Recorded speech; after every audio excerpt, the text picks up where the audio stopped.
Good morning, everybody. We are at the Sultan Qaboos Mosque. It's 10 a.m. in the morning, so we're already kind of late. It's warm here. We should typically target an 8:30 a.m. thing, but the mosque closes to non-Muslim worshippers or tourists at 11 a.m. sharp. So we got exactly 1 hour to look at the mosque, and so we're going to derive a direct comparison between the Sultan Qaboos Mosque in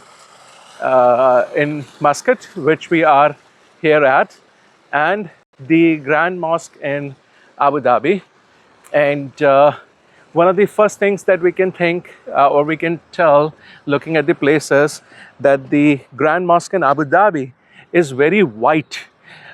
This thing has a beige red sandstone model to it. So if you look at the minaret on my left, it's brownish sandstone. If you look at the minaret on my right, it's also brownish sandstone.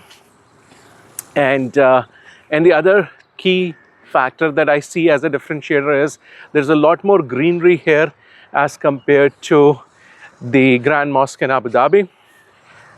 That thing has less green around it. Now let's go inside and let's look at the main prayer halls, the men and women prayer halls.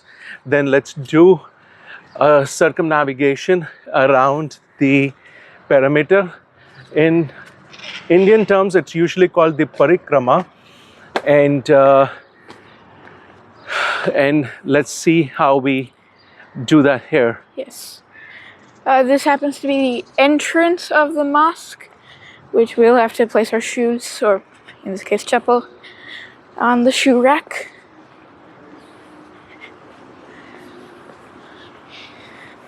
Finally have a little bit of shade here.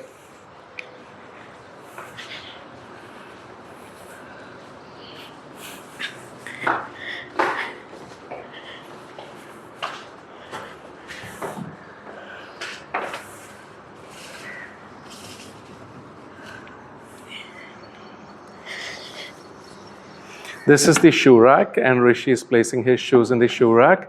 Now, because we came in at 10 o'clock, it's actually already heated up. So my advice to anybody coming here is do promptly at 8 a.m. These are some of the rules. Eating and sleeping inside the prayer hall are prohibited. Please do not bring any books, clothes, or anything, any other belongings inside the prayer hall. Children below the age of 10 are not allowed to enter the prayer hall. Use of mobile phones is prohibited. Please do not post any advertisements, publications on the walls, and those who do not follow the rules will be responsible for their actions. Yes, so this means we will soon turn the video off as we head in. So, children below 10 are prohibited. No, mobile phones are prohibited, but I think a video recording device is okay as long as they tell us that we cannot record video. So this is us now entering the prayer hall. And oh my God, the chandeliers are so beautiful. You could see them right here. And I'm going to just double check also. Assalamu alaikum. This is the women's prayer hall? Ladies' prayer hall. Okay. This is the women's or ladies' prayer hall. And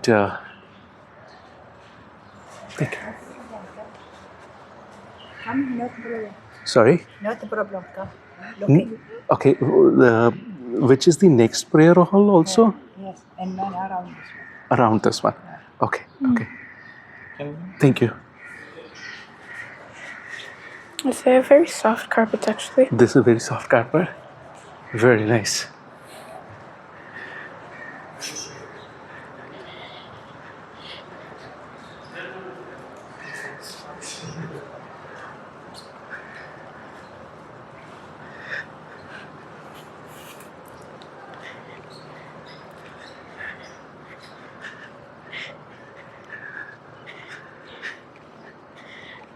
Now we're walking towards the men's prayer hall.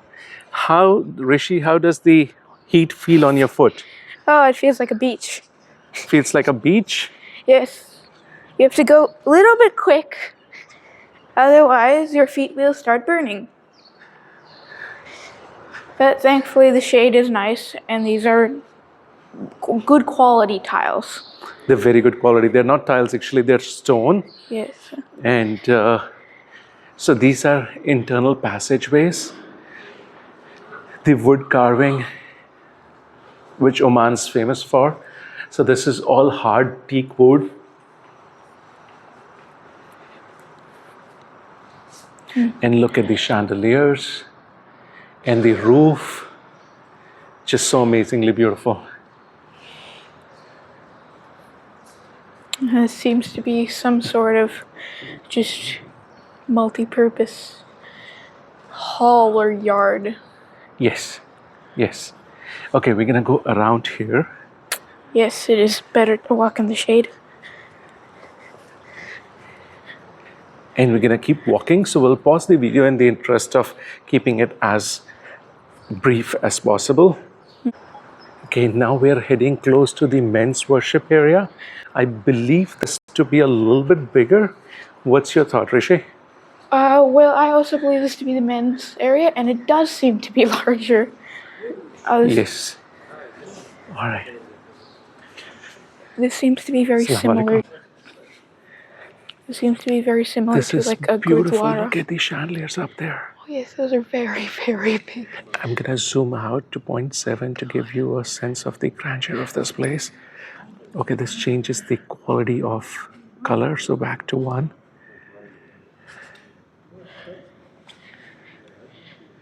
You can gimbal around. It's very large, this place. Every single spot is decorated. There's not a single place where it's bland, and the chandeliers are genuinely massive, and somehow they're being held up. Like, this is car weight chandeliers.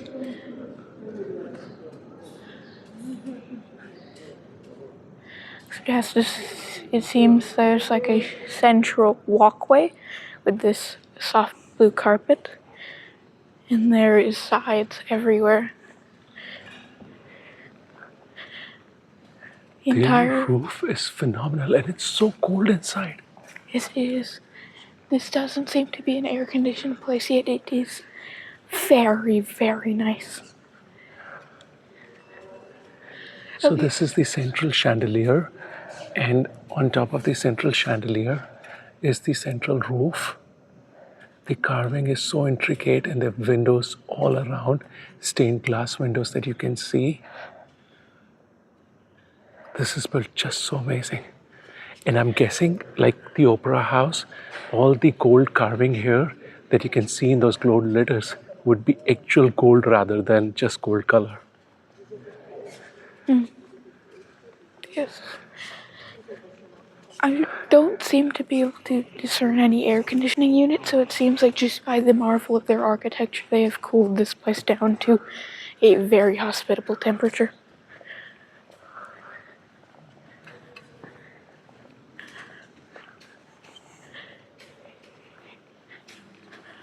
So I believe those are speakers. Let's ask this guy.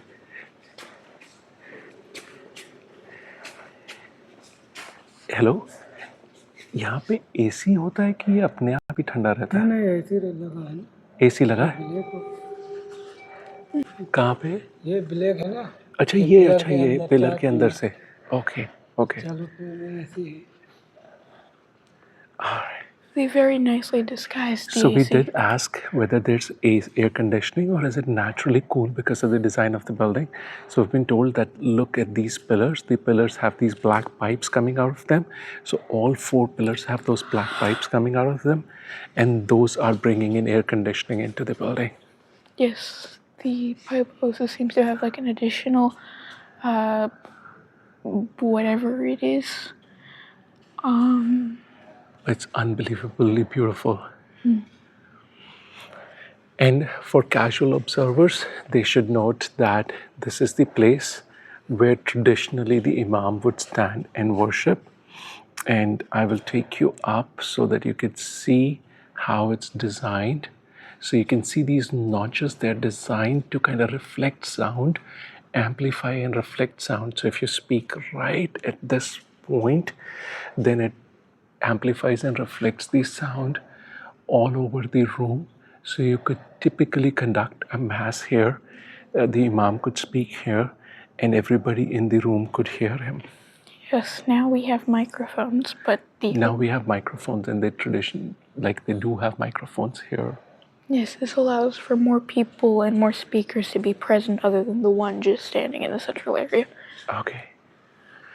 All right, we're gonna do a full round and walk out from this place. Yes. Again, the chandeliers are just marvelous. They seem very intricate, like a little translucent stained glass with what appears to be gold. And for our observers, they'll be wondering why we're in whisper mode, and we're in whisper mode because we're in a place of worship, and as a respect, we are keeping our volume down. Yes, and by default, this place is very, very quiet during non-ceremonies. So we... And we're gonna keep looking at the stained glass windows on our left as we walk out.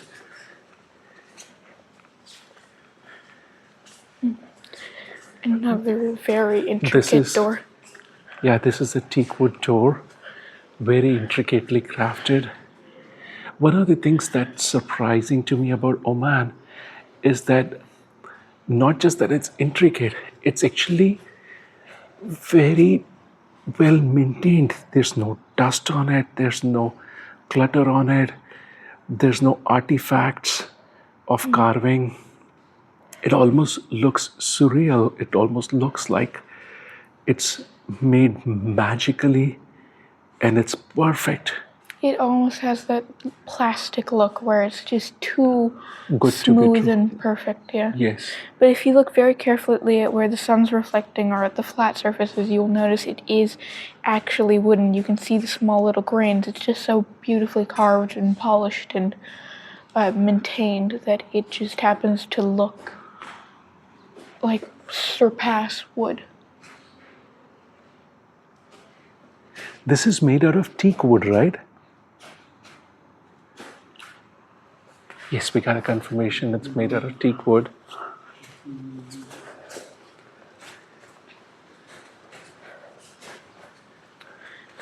So I doubt most of these are one part, so they probably have selected beautiful pieces of wood which they've then just carefully joined together to form these huge doors.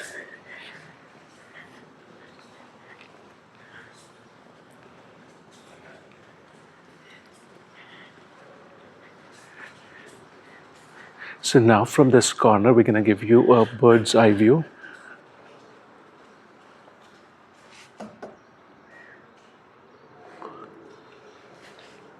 And with that, we now step back out Into the blistering heat.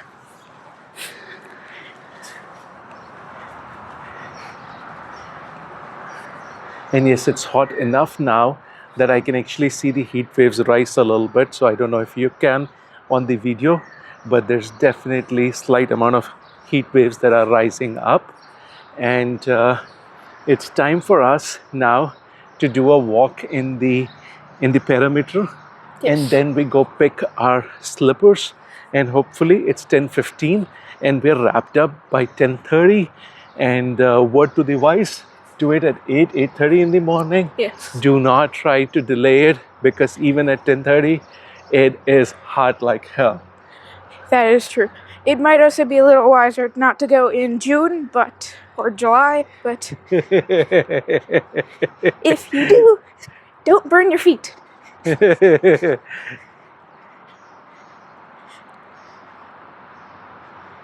So this is the Shaded corridor. shaded corridor on the side, on the perimeter.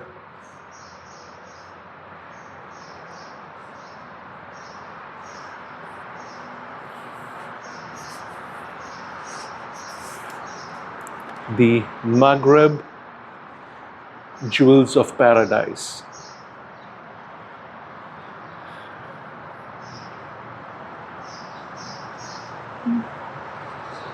There seems to be taps or sinks here.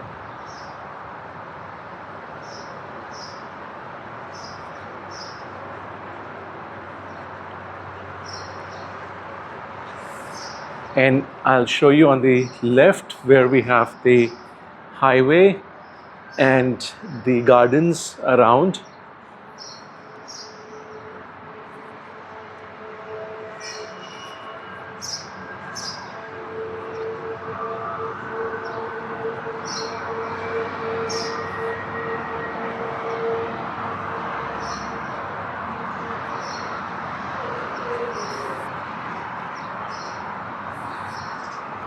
Awesome. With that, we're gonna now finally end this video.